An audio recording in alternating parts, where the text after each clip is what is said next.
இன்றைக்கி என்ன குழம்பு? எண்ணெய் கத்திரிக்காய் குழம்பு. சொல்லும்போதே நாக்கில் எச்சி விடுதில்ல. அது எப்படி செய்யலான்னு பார்க்கலாமா?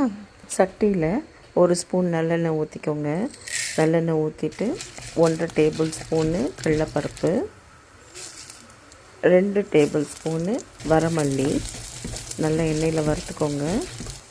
அப்புறம் ஒரு அரை டீஸ்பூனு வெந்தயம், 5-6 வரமிளகா, கருவேப்பிலை 2 இனிப்பு எல்லாத்தையும் போட்டு அந்த எண்ணெயில் நல்லா வறுத்து தட்டில் போட்டு ஆற விட்டு பொடி பண்ணி வச்சுக்கோங்க. அதே சட்டியில் நல்லெண்ணெய் தாராளமாக ஊற்றி காஞ்சதுக்கப்புறம் கடுகு வெந்தயம் தாளிச்சுக்கோங்க.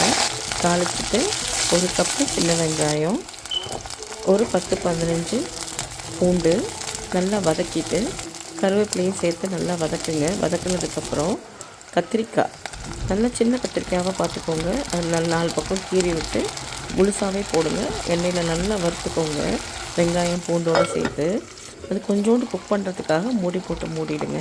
அதுக்கப்புறம் நல்ல பழுத்த தக்காளி 2 தக்காளி பொடியாக வெட்டி அதோடு சேர்த்து நல்லா போட்டு வதக்குங்க.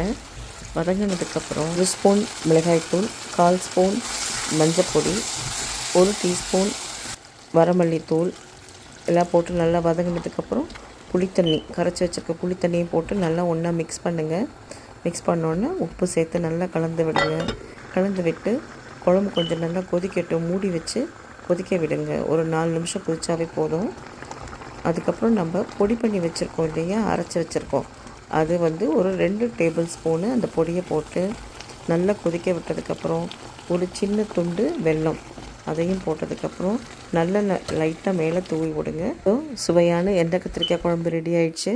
நல்ல சூடான சாதத்தோடு பிசைஞ்சு சாப்பிட்டு பாருங்கள். ரொம்ப டேஸ்ட்டாக இருக்கும். இன்றைக்கி நான் பீன்ஸ் பொரியல், அப்பளம், முட்டை வச்சு பரிமாறியிருக்கேன். நீங்களும் ட்ரை பண்ணி பாருங்கள். தேங்க்ஸ் ஃபார் வாட்சிங்.